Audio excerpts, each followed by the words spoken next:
sahabat ketika Nabi Shallallahu Alaihi Wasallam dihina, ketika sahabat Nabi Shallallahu Alaihi Wasallam dihina, ketika ahlul bait dihina, diam 1000 bahasa. Lihat bagaimana sahabat Nabi, cintanya bukan dari mulut saja, cintanya bukan pengakuan saja.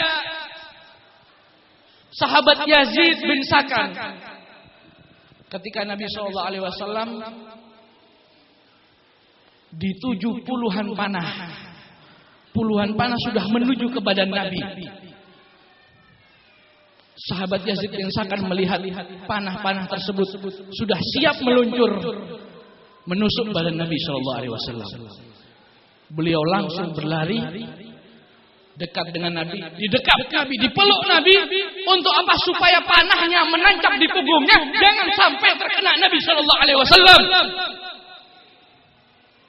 Di dekat Nabi Shallallahu Alaihi Wasallam, akhirnya puluhan panah dan tombak menancap di badannya sahabat Yazid bin Sakan. Sehingga dalam riwayat disebut sahabat Yazid bin Sakan ini jenazahnya sudah tidak nampak manusia lagi, melainkan seperti binatang landak. Seperti binatang landak, saking banyaknya panah yang menancap di badannya untuk melindungi Rasulullah SAW. Gak cukup seperti itu, beliau ketika kesakitan tertancap puluhan panah, beliau gak diam. Apa yang dilakukan? Beliau mendekati Rasulullah. Kesakitan, kepedihan, nafasnya sudah habis. Beliau berusaha mendekati Nabi SAW. Berjalan dengan kanannya, dengan tangannya. Tidur sambil berjalan untuk mendekati Nabi SAW.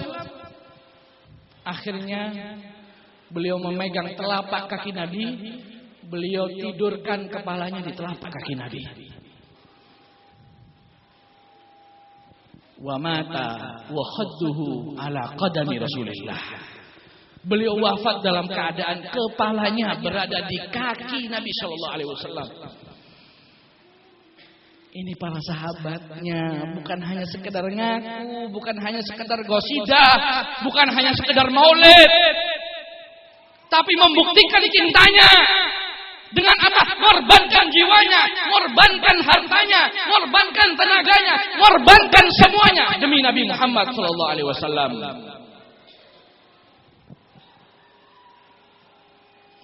Pada suatu peperangan sudah ratusan kaum muslimin yang mati syahid. Rasulullah berkata kepada sahabat Ansor, "Wahai sahabat Ansor, tolong carikan sahabatku yang bernama Sa'ad bin Rabi. Carikan sahabatku yang bernama Sa'ad bin Rabi. Kamu lihat keadaannya, apakah dia masih hidup atau sudah mati?" Kata sahabat Ansor, "Baik ya Rasulullah." Datang, dilihat ratusan orang yang sudah mati syahid, mati semua. Dilihat gak ada yang hidup, mati semua. Subhanallah, si sahabat Ansor mendengar suara tangisan jeritan daripada sahabat Sa'ad bin Rabi.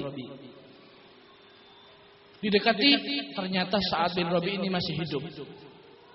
"Hai Sa'ad, aku diperintah Rasulullah untuk mencari engkau dan untuk menanyakan dan melihat apakah engkau masih hidup atau sudah mati." Dijawab oleh sahabat Sa'ad bin Rabi, "Ana minal mauta, ana minal amwat." Saya sudah mati. Sampaikan ke Rasulullah, aku mati karenanya. Sampaikan ke Rasulullah, aku wafat karena dia. Dan sampaikan ke beliau, terima kasih yang banyak karena sudah berbuat baik kepadaku, dan aku terima kasih kepadanya, terima kasih kepada Allah karena aku mati dengan misi membela beliau.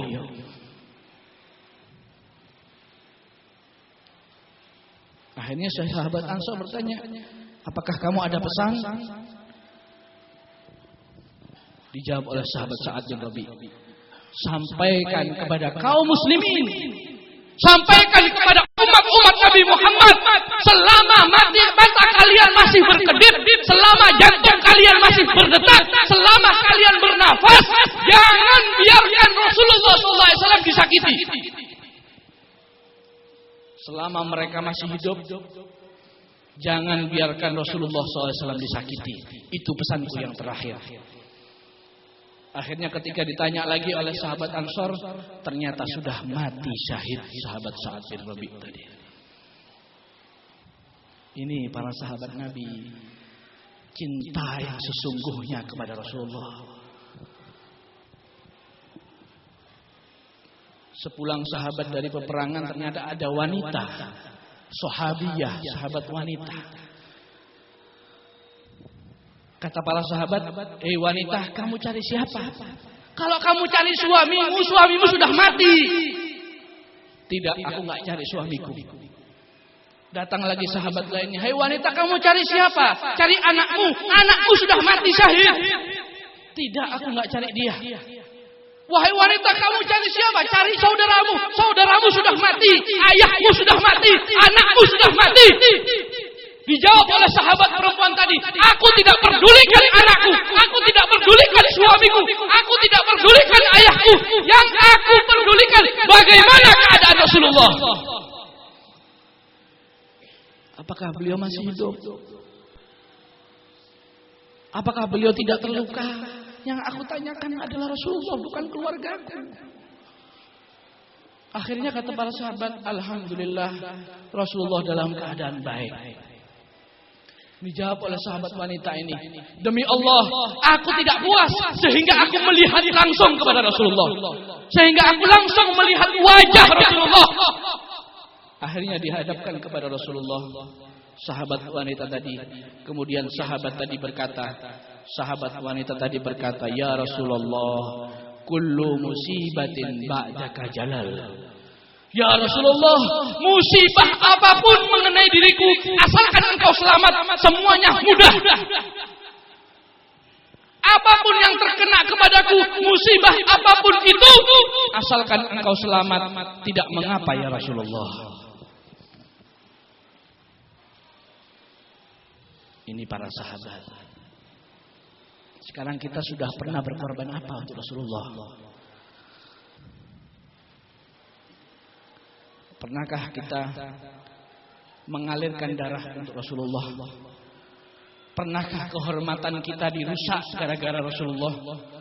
Pernahkah kita dihina oleh orang gara-gara Rasulullah?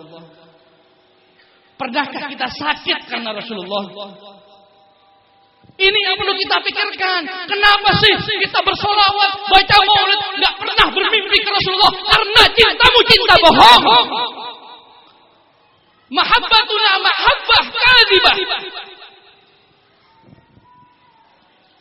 Bohong, kamu cinta Rasulullah. Kamu nggak pernah merindukan Rasulullah. Kamu nggak cinta sebenarnya kepada Rasulullah. Kamu nggak rela berkorban demi Rasulullah.